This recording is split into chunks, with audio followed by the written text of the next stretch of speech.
Ini apa permasalahan utama yang paling sering Anda dengar atau alami di lingkungan perumahan ini?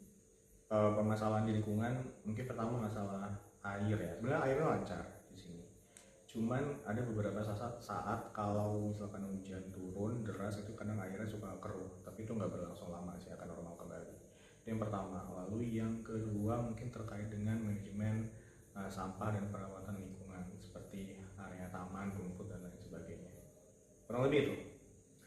Menurut Anda, apakah perumahan di sini lebih mencerminkan gaya hidup kota atau gaya hidup desa? Mengapa? Kalau di sini, kalau dibilang desa dan kota itu mungkin agak di tengah-tengah. Kalau melihat dari sisi daerahnya yang cenderung ke desa, di belakang perumahan ini daerah sawah dan ini masuk kecamatan ini masuk dalam kategori desa seperti itu. Tapi kalau dilihat dari sisi penghuninya itu memang mayoritas orang-orang yang kerja di ibu kota di Jakarta. Jadi memang suka kurang ada interaksi di daerah perumahan, tapi memang kalau secara kontur daerah itu masih desa, tapi kalau dari sisi masyarakat tuh kebanyakan dari masyarakat kota. Apakah Anda merasa ada masalah terkait pengelolaan sampah? Jika iya, bagaimana dampaknya terhadap kebersihan dan kesehatan lingkungan? Kalau untuk pengelolaan sampah sebenarnya udah cukup baik ya, karena sampah kita selalu diangkut tuh seminggu 2-3 kali. Sudah ada vendor yang mengatur.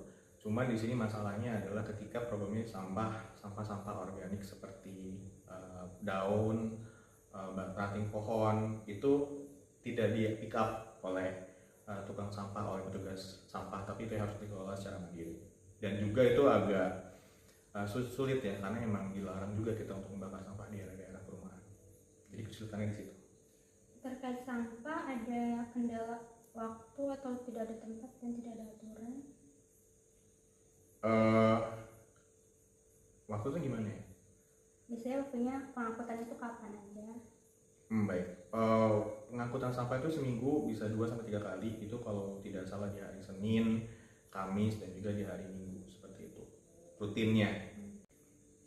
Seberapa sering berpartisipasi dalam kerja bakti? Kalau kerja bakti biasanya di perumahan tuh karena kita sudah ada petugas yang dibayar ya oleh pengurus paguyuban. Jadi untuk aktivitas kerja bakti itu paling tidak kita bisa 2-3 bulan sekali dilakukan oleh masyarakat yang tinggal di sini. Tapi selebihnya memang sudah dikelola oleh petugas kebersihan. Apakah Anda merasa hubungan sosial antar warga di sini hangat dan berkekeluargaan atau hanya sebatas formalitas seperti di kota? Lebih ke formalitas seperti di kota, karena memang jarang ada interaksi, dan kalaupun memang ada orang yang di komplek itu biasanya ibu-ibu rumah tangga ataupun anak kecil. Tapi kalau untuk kaum bapaknya biasanya kita ya karena kerja di kota jadi pulang malam, jadi jarang ada interaksi. Mungkin hanya interaksinya pada saat weekend aja. Apakah Anda puas dengan transparansi pengelolaan iuran bulanan? Apakah ada konflik yang pernah terjadi antara warga dan pengurus? Sampai saat ini puas, karena semuanya transparan, semua diinformasikan via grup WhatsApp untuk pengeluaran dan pendapatan tiap bulannya. Itu tadi, apakah ada konflik yang pernah terjadi? Enggak, belum ada. Apa solusi paling efektif untuk meningkatkan kesadaran warga dalam menjaga kebersihan lingkungan?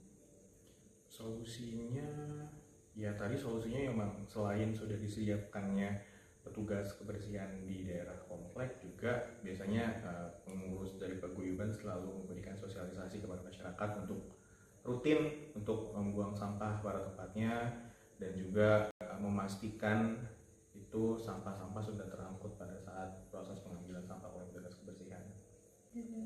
Harapan terbesar lingkungan Panorama Bali ini terkait aspek sosial dan lingkungan? Harapan besarnya ya sosial lingkungan ya mungkin lebih terbentuknya masyarakat yang lebih bisa saling gotong royong, menghargai satu sama lain, dan juga saling membantu sih. Jadi mungkin yang awalnya hanya formalitas jadi lebih ke arah kita membangun masyarakat yang lebih hangat ke depannya. Oke.